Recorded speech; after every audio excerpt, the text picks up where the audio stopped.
او دا یاد ولرئ که چا قرآن پاک درته څوک داسې وي او سپین ږیری وي او بوډا وي موږ دربار کې د کوهستان یو ملنګ بابا و موږ ځای کې ټول عمر تېر کړی و هلته وفات شو باندې کې راغلی و لرګي مې د لنګر وڅوله او چهله او بیا آخر وخت پورې هلته بیمان شو هلته وفات شو هغه ملنګ بابا او یو کلو په عمر کې قرآن پاک ختم کړ ژبې ډېره درنه وه او چې راغلی و بس پوخ سړی و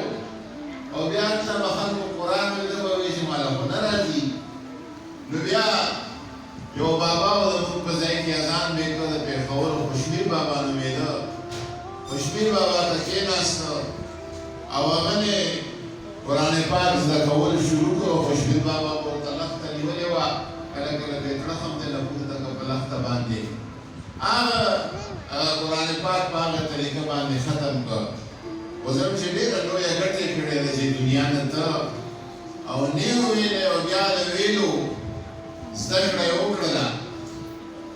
او دا هم قرآن پاک باره کې راغلي حدیث مبارک کې دی چې یو هغه خلک دي چې قرآن پاک ورته خلک خدای پاک آسان کړی دی زموږ هغه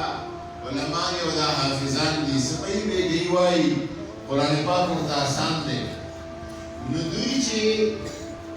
یو حرف وایي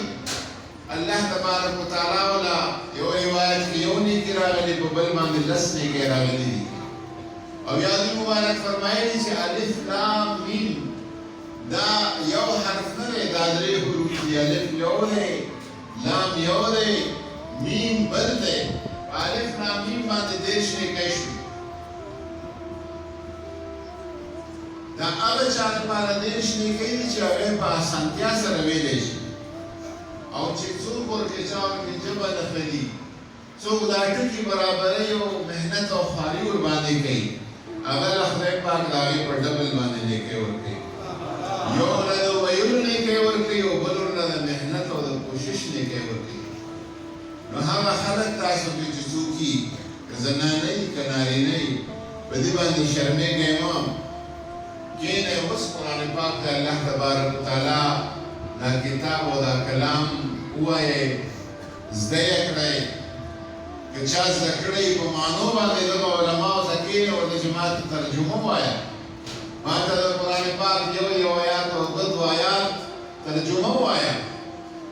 قرآن پاک حدیث مبارک کې راغلي دي که څوک دا غواړي چې زه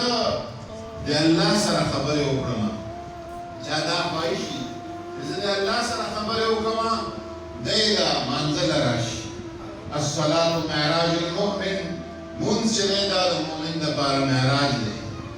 او که چا دا خوښوي چې رب دې د ما سره خبره وکړي دی د قرآن له راشي قرآن دې ووایي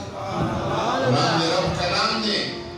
او په دې کې هېڅ شک شبه نشته دی چې دا کلام د الله تبارک وتعالی نه حضور نبی کریم صلی الله علیه وسلم باندې نازل شوی دی او راغلی دی نو هغه دی قرآن پاک ووایي